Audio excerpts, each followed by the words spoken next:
भारत के साथ गद्दारी करते हुए तुर्की ने ऑपरेशन सिंदूर के दौरान किस तरह से पाकिस्तान का साथ दिया था, यह पूरी दुनिया ने देखा। लेकिन तुर्की ये भूल गया था कि जब भारत इसका बदला लेगा तो उसका अंजाम कुछ ऐसा होगा कि वो अपनी बर्बादी खुद देखेगा। आपको बताऊंगा कि भारत ने कैसे तुर्की से एक ही झटके में तगड़ा बदला ले डाला है। तुर्की और इंडिया का क्लैश जोरों शोर पे चल रहा है और भारत तुर्की को ऐसे मुंह तोड़ जवाब दे रहा है कि तुर्की के टांगे कांप रही है थर थर। भाई भारत ने तुर्की की समुद्र में पाइपलाइंस को कर दिया है इस टाइम मुकम्मल तौर पर डिस्ट्रॉय। ना कर यार भाई मुंह तोड़ जवाब भाई टांगे यार? हिला के रख दिए भाई साहब भारत ने भाई तुर्की की ये क्या बोल रहे हो? पाइपलाइन डिस्ट्रॉय कर दी ये तो सप्लाई तुर्की बंद सारा- कर दी ये तो तुर्की सारा ठप हो गया होगा। हाँ तो और क्या। मोदी के चक्रव्यूह में कैसे फंस गए तुर्की के राष्ट्रपति एर्दोगन। दरअसल तुर्की ने भी कभी सपने में नहीं सोचा होगा कि भारत उससे ऐसा बदला लेगा जो उसकी बर्बादी की बड़ी नींव साबित होगी।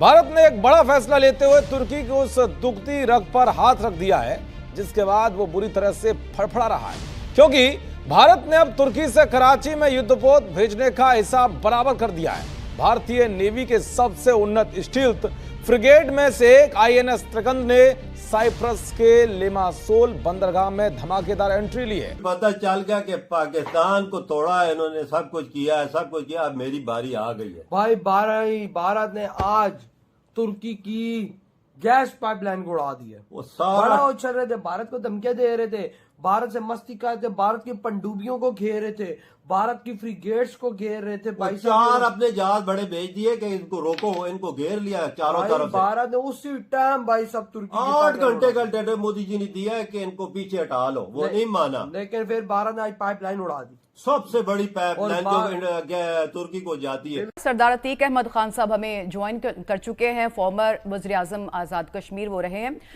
Thank you so much for taking time out sir. Shami साहब आप क्वेश्चन करना चाहेंगे? अस्सलाम वालेकुम। वालेकुम अस्सलाम शामी साहब, बहुत राम खैरियत से। कि ये हो क्या रहा है, ये तो तस्वुर नहीं किया जा सकता था। इस तरह के हंगामे हो सकते हैं, इस तरह की कार्रवाइयाँ हो सकती हैं। तो मुझे तो सरदार साहब याद आ रहे हैं। दखल अंदाजी जो है आसपास से बहुत बढ़ती जा रही है और इस बात को नजरअंदाजी किया जा सकता सूरत हाल से तो जो हटाने के लिए हिंदुस्तान की तरफ से जो है वो किसी किस्म की भी फौजी कार्रवाइयाँ हों, दूसरी कार्रवाइयाँ हों, बैरूनी दुनिया में मुजाहरे हों। आप छोटी सी बात से अंदाजा फरमाइए कि कल यहाँ मुजाहरे की तारीख थी और बैरूनी दुनिया में पाकिस्तानी हाई कमीशन के सामने मुजाहरे हुए हैं। वक्त शायद अभी पूरा नहीं हुआ है, क्योंकि उसके राष्ट्रपति एर्दोगन एक बार फिर से भारत के खिलाफ तीखी बयानबाजी करते हुए कह दिया कि भारत अगर भूमध्य सागर में आता है तो वो अपने सबसे ताकतवर ड्रोन से अब भारत को निशाना बनाएंगे। फिर क्या था, भारत का सब्र वहीं से खत्म हो गया और भारत ने पहली बार वो किया है जिसको लेकर के तुर्की को जरा सा भी अंदाजा नहीं था। तुर्की को लगा था कि भारत ज्यादा से ज्यादा क्या ही कर लेगा, उसके ड्रोन को निशाना बनाएगा। लेकिन भारत ने ना सिर्फ तुर्की के ड्रोन को निशाना बनाया है, बल्कि तुर्की के ड्रोन के पूरे सिस्टम को ही ध्वस्त कर दिया है। और इस वक्त बहुत बड़ी खबर आ रही है भारत की तरफ से, यह अब तक का सबसे बड़ा एक्शन कहा जा रहा है। से इलाके तो ज्यादा मुतासिर हुए हैं, हलाकतों और जख्मियों की क्या तादाद रिपोर्ट की जा रही है? जी बहुत शुक्रिया। बहुत अनफॉर्चुनेट वाकया है ये तुर्की की तारीख में। हर मसले को ताकत के इस्तेमाल से हल करने से है, बात मुज़ाकरात से हल हो सकती थी, मुज़ाकरात का से हल नहीं की गई और फिर ये हुआ। कोशिश की ये वही ड्रोन है जिसे तुर्की ने रूस यूक्रेन के बीच में यूक्रेन को दिया और फिर अजरबैजान को देकर के अर्मेनिया के खिलाफ उसका इस्तेमाल करवाया है। खैर दूर मत जाइए, यही तुर्की ने इसी ड्रोन का इस्तेमाल भारत के खिलाफ भी करवाया था ऑपरेशन भारत के सिंदूर के दौरान। और यह बात खबर पूरी दुनिया को पता थी, भारत को भी यह बात बखूबी पता थी। खैर तब तो भारत ने कुछ इंपॉर्टेंट डेवलपमेंट्स हैं आलमी मंजरनामे से जो आपके सामने रखनी है इस वक्त। एक जानिब तो भारत पाकिस्तान के साथ एक और एडवेंचर की तैयारी कर रहा है और ये एक ओपन सीक्रेट है और ये बात भी इस वक्त पाकिस्तान को इस बात का अंदाजा है कि इस मर्तबा भारत जो है वो नेवी की साइड से, अब भारत जो है वो सारे का सारा वजन जो है वो अपनी नेवी पे डालने जा रहा है और नेवल साइड से भारत जो है वो पाकिस्तान के साथ कोई एडवेंचर करेगा। हमारी इंटेलिजेंस रिपोर्ट्स, हमारे एनालिसिस इस हवाले से बहुत पहले से इशारे दे रहे हैं।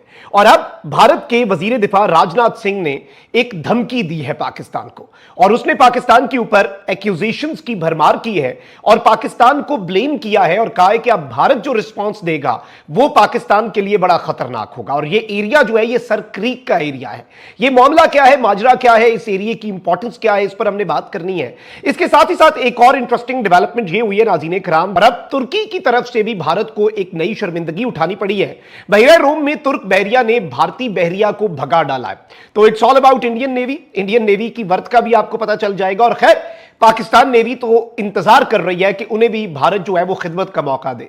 2019 में अभिनंदन वाले मामले में भी एयरफोर्स को खिदमत का मौका मिला।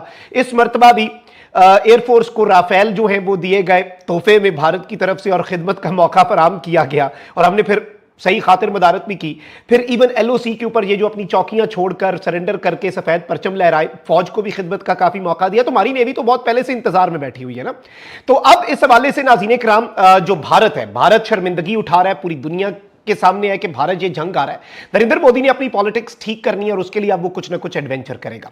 भारतीय वजीर दिफा राजनाथ सिंह जो है नाज़रीन किराम, इसने पिछले हफ्ते कहा कि सिंदूर 2.0 और सिंदूर 3.0 जो है वो दोबारा शुरू हो सकता है। अब ये कह रहा है कि Pakistan has increased it's military infrastructure in sir creek, कि पाकिस्तान ने अपना जो मिलिट्री का और दिफाई पूरा निजाम है, इंफ्रास्ट्रक्चर है, वो इंक्रीज कर दिया है सर क्रीक के एरिया में। इफ पाकिस्तान नमस्कार दोस्तों, जय हिंद। दोस्तों, इस जाहिल पाकिस्तानी को ये लगता है कि भारत ने अभी जो फिलहाल पाकिस्तान पर हमला किया था उसमें पाकिस्तान जीत गया था। दोस्तों, ये सिर्फ इसी को नहीं लगता, वहाँ के हर उस पाकिस्तानी को लगता है, ख़ास तौर पर उन सभी पत्रकारों को जब ये सुनकर काफ़ी चोट लगता है कि भारत अपनी मिलिट्री बेस को किस तरह से तैयार कर रहा है और अब विश्व में किस तरह से भारतीय सेना की डंका बज रहा है। वहीं दोस्तों, अगर बात की जाए अपने देश के, तो कुछ अपने देश के भी लोग हैं।